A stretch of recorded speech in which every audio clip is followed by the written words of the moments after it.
What's up, guys? In today's video, I want to discuss how banks work, what is cryptocurrency, and how you can be making stupid money from it. Okay, so you work a job, you get paid 2 times a month, and you put your money in a savings account because that's what you were told to do. Now, with that being said, your money is making 0.01% a year based off of the bank's interest rates. Now, this is common across the board from Chase, Bank of America, Wells Fargo, you name it. Now, if you had this money sitting in a crypto wallet, you would be making somewhere around 40 to 60, even sometimes up to 200% on your investment. And everyone gets all scared because they think that cryptocurrency is something that's volatile. It could go up and down at any given moment. Well, the truth is there's a such thing called stable coins, which we'll get into that in a minute. But first, let's talk about the banks. So, how does a bank make money?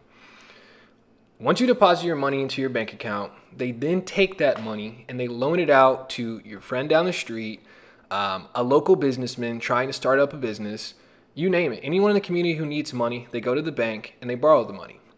Once they borrow it, they pay an interest rate. And if you noticed, the interest rate that they pay is always significantly higher than the interest that you're paid out to actually have your money in. So where does the difference go? It goes towards the banks. The banks keep this money and they utilize it to make more loans and in turn make more interest, and that's how they stay afloat. So how can you remove your money from this system and now you can take the profits from the interest? The answer is cryptocurrency. So you've probably heard of Bitcoin before. Bitcoin was the first decentralized cryptocurrency that originated in the 1990s. They developed the project for a while. They finally released it to the public in 2009. The person who released this particular project or cryptocurrency went by the name of Satoshi Nakamoto. Now that you have a grasp over what Bitcoin is and what a cryptocurrency is, it's a way to move money digitally. You can send and receive it via the blockchain, which is just a fancy way of saying a system of computers. So in order to get your hands on some of this crypto, you have to first go through what is called a centralized exchange.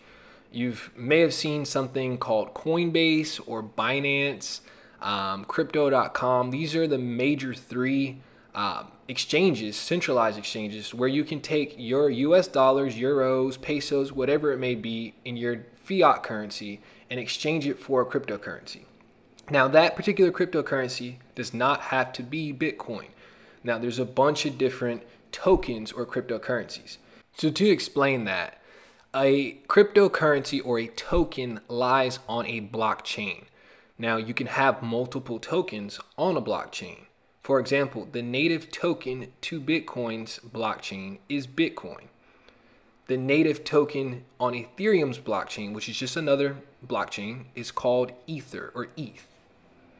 So as I discussed earlier, there is a such thing called a stable coin.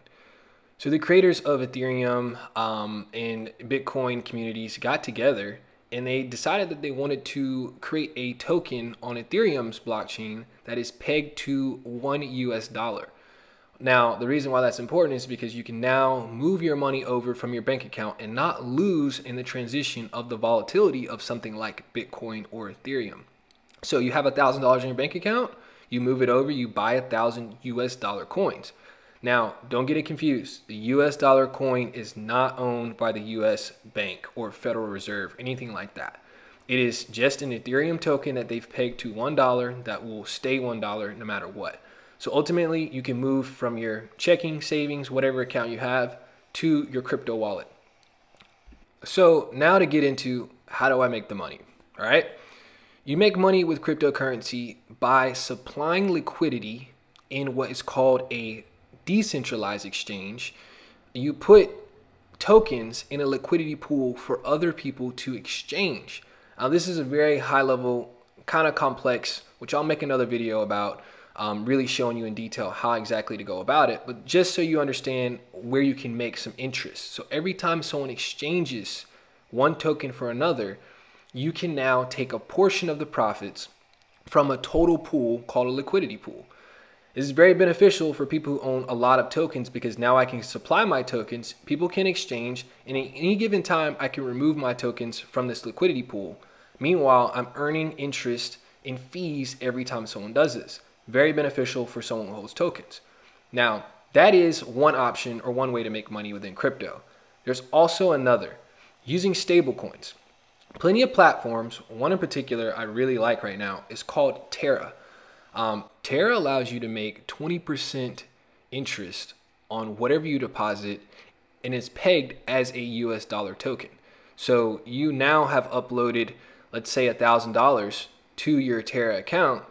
That $1,000 is now earning 20% of interest yearly. So you have made $200 in a year off of your 1,000 that you initially deposited. Okay, so cool. Now you've learned about all these interest rates and all this money you can make from cryptocurrency. You're probably asking, well, let's get into it.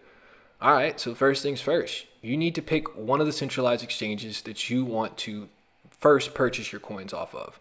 Coinbase seems to be the easiest for everyone to get set up with and operate. I'm also a fan of crypto.com. Binance US is another option, but for some reason they kind of have holds on the payments and how long you have to wait before you can take it off. So for beginners, I would stick with Coinbase. I think that's the easiest to get going. And no, I have no affiliation to Coinbase. That was not a sponsored ad right there. Just so you guys know, that was the first platform that I bought my coins off of. So this is what I usually reference for people to get going into it. So once you've chosen your exchange you would like to purchase your coins on, you got your coins, you are now able to participate in what is called decentralized finance.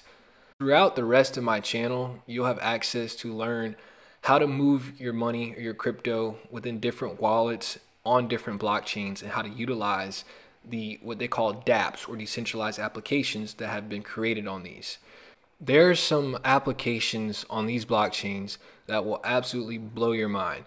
Everything that you can do in traditional finance, you can do on the blockchain times 10. I mean, everything from take out a loan, borrow against an asset, I mean, you name it. It's all there. It's already built. It's ready for you to utilize. And I think a lot of people will enjoy the process of figuring it out and learning the decentralized journey.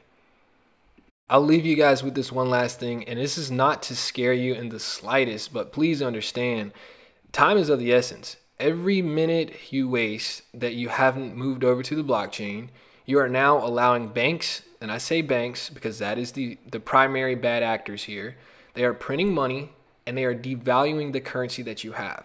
So the amount of money that you leave in your bank account now and you don't move it over to at least just get your interest to offset the inflation that they're printing, you're losing.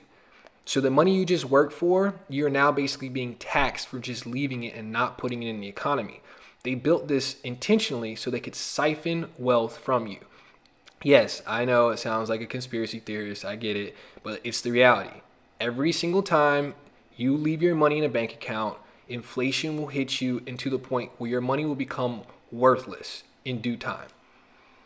And you see, you always have someone who throws out there, well, why don't I just put my money in the stock market?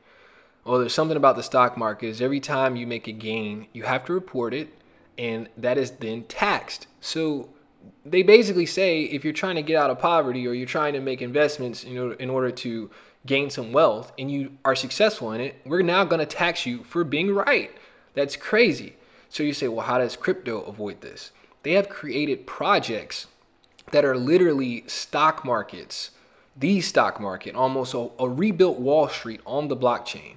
It is amazing what some people have done with the blockchain technology. And as a whole, there's just no reason why you can't find something that you can utilize on it. All right, guys, that's it for this video. Thank you for watching. If you found this video helpful, hit the like button and please share it with a friend. This channel is dedicated to explaining how you can grow your wealth exponentially by better understanding our current financial systems. Hit the subscribe button to make sure you don't miss any new content coming out, and I'll see you back here soon.